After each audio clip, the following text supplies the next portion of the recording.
നമ്മൾ ഈ പാക്ക് ചെയ്യുന്ന സാധനം കണ്ണൂർക്കില്ലാണ്. കണ്ണൂരിലെ ബാസിത്ത് അറിയുന്ന ആക്കുള്ള സാധനമാണ് ഇത് പാക്ക് ചെയ്യുന്നത്.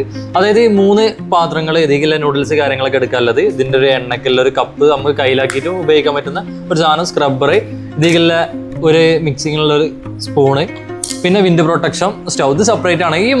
ഈ സാധനത്തിന് നമുക്ക് വരുന്നത് 1999 റുപ്യാണ് ഈ സെറ്റിന് വരുന്നത്. അത് 2000 റുപ്യാണ് കോമ്പോക്ക് വരുന്നത്. ഇത് ഫോൾഡ് ചെയ്ത് കഴിഞ്ഞാൽ അത്ര കുറച്ചുള്ളൂ എന്നല്ല ഞാൻ കാണിച്ചു തരാം കേട്ടോ.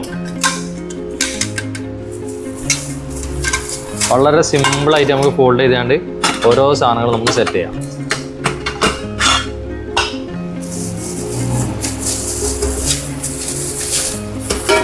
ഇത് എന്നിട്ട് നേരെ നമുക്ക് ഇതിലേക്ക് ഇറക്കി വെക്കാം. വലുതേക്ക് കെറ്റിൽ നമുക്ക് അതേപോലെ കെറ്റിലിൻ്റെ ടോപ്പ് എടുത്ത് വെക്കുക. ചായ കണ്ടൊക്കെ നല്ല അടിപൊളി, ഭയങ്കര ഫോട്ടോ പിക്ചറൊക്കെ അടിപൊളിയൊക്കെ കേട്ടോ. അത് നേരെ ഇതിനുള്ളിലേക്ക് ഇതിനുള്ളിലേക്ക് ഇറക്കി വെക്കുക. ഇനി നമുക്ക് എന്താ ഈ സ്ക്രബ്ബർ ഇത് ഇവിടെ നെക്കിയിട്ട് സ്ക്രോളാക്കി അത് ഉള്ളിൽ പോവും. ഇതിനുള്ളിൽ ഇടുക, ഇതിടുക, സ്പൂൺ ഇടുക. ഇതിൻ്റെ ഹാൻഡിലൊന്ന് ഫോൾഡ് ആക്കിയിട്ട് 3 കപ്പ് എടുക്കുക, വെക്കുക. ചെറിയ ടോപ്പ് ഉള്ളിൽ വെക്കുക. ഇതിൻ്റെ ഏറ്റവും ടോപ്പ് ലെയറോടെ വെക്കുക. ഇനി ഇന്നൊരു ബാഗുണ്ട്. ഇത് ഈ ബാഗിൽ ഇറക്കി വെക്കും.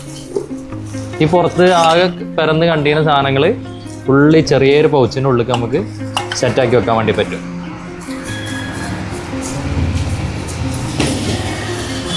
അത്ര പെട്ടെന്ന് സാധനങ്ങൾ റെഡിയായി.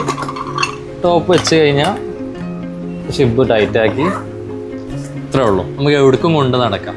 അപ്പം ഇനി വിൻഡ് പ്രൊട്ടക്ഷനിലെ സ്റ്റവ് നിങ്ങൾക്ക് അറിയില്ല, കാറ്റൊന്നും അടിച്ചാൽ കേട്ടൊന്നുമില്ല. അത് ഇതുപോലെ തന്നെ നമുക്ക് വേഗം ഫോൾഡ് ചെയ്താണ്ട് നമുക്ക് സെറ്റാക്കാൻ വേണ്ടി പറ്റും. മേലെ ഫോൾഡ് ആക്കുക. ഇനി നമുക്ക് നേരെ ഇതിൻ്റെ കവറ് ഇതിലേക്ക് സെറ്റാക്കി. ഇതൊക്കെ നമ്മൾ ചെക്ക് ചെയ്തിട്ടുള്ള സാധനം കേട്ടോ. അപ്പോൾ ഇനി ഈ സമയത്ത് ഇനി ചെക്ക് ചെയ്യേണ്ടത്. ഇതിൽ വീഡിയോ ലെങ്ത്ത് കൂടണ്ടെന്ന് വിചാരിച്ചിട്ട് നമ്മൾ ചെറുതാക്കിയതാണ്.